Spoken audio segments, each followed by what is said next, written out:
How to download Roblox Studio Mobile iOS. Hello everyone. In this video, I will show you how to download Roblox Studio Mobile iOS iPhone. First, open your web browser on your mobile and search for roblox.com. Now, tap on Continue in browser to proceed. Next, enter your username, email, or phone number. Then enter your password and tap on Login. After logging in, tap on Create to access the creation page. Now, tap on the page menu icon from the bottom left corner.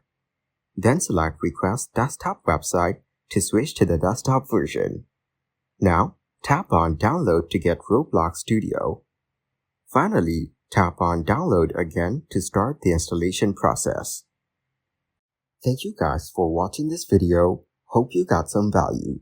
Make sure to like the video and subscribe to the channel to get notified of new videos. See you in the next one.